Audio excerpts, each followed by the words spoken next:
નમસ્કાર. અમરેલી નગરપાલિકાના નવનિયુક્ત હોદ્દેદારો ચાર્જ સંભાળતા જ એક્શન મોડમાં આવ્યા.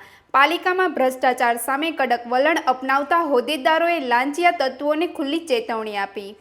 ફાયર એનઓસી, બાંધકામ રજા ચીઠ્ઠી અને નિયમબદ્ધ કરવાની કામગીરીમાં લાંચ નહીં ચલાવવામાં આવે તેવી સ્પષ્ટતા કરવામાં આવી.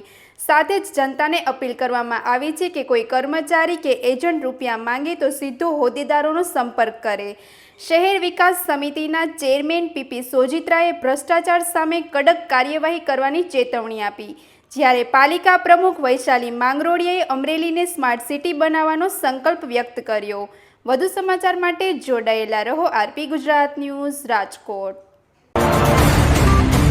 નમસ્કાર, હું વૈશાલી સંદીપ માંગરોળિયા અમરેલી નગરપાલિકામાં બિનહરીફ પ્રમુખ પદે ચૂંટાયેલી છું.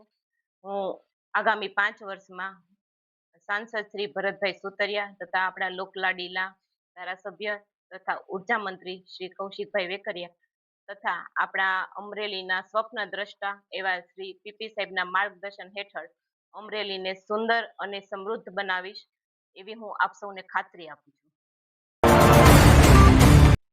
અમરેલી નગરપાલિકામાં બિનહરીફ તરીકે પ્રમુખ તરીકે ચૂંટાયેલ વૈશાલીબેન માંગરોળિયા અને ઉપપ્રમુખ તરીકે વિરલભાઈ પોપટ, કારોબારી ચેરમેન મૌલિકભાઈ ઉપાધ્યાય અને આ સમગ્ર ટીમ દ્વારા અમે આગામી 5 વર્ષમાં જે કંઈ ચૂંટણી ઢંઢેરામાં અમે જાહેરાત કરી છે એ તમે તમામ કામો પૂર્ણ કરશું અને અમરેલીને એક સ્માર્ટ સિટી તરફ આગળ લઈ જશું એની ચોક્કસ ખાતરી આપીએ છીએ. સાથે સાથે અમરેલી નગરપાલિકામાં એક પ્રમાણિકપણે શ્રેષ્ઠ વહીવટ કરવાનો પ્રયત્ન કરશું અને ખાસ કરીને અમરેલી આપના માધ્યમથી અમરેલી શહેરની જનતાને જણાવવાનું કે અમરેલી નગરપાલિકામાં ફાયરની એનઓસી લેવામાં કે નગરપાલિકાની રજા ચિઠ્ઠી લેવામાં કે તમારું બાંધકામ નિયમબદ્ધ કરવામાં કોઈ પણ જગ્યાએ નગરપાલિકાના કર્મચારી પૈસા માગે કે એના એજન્ટો પૈસા માગે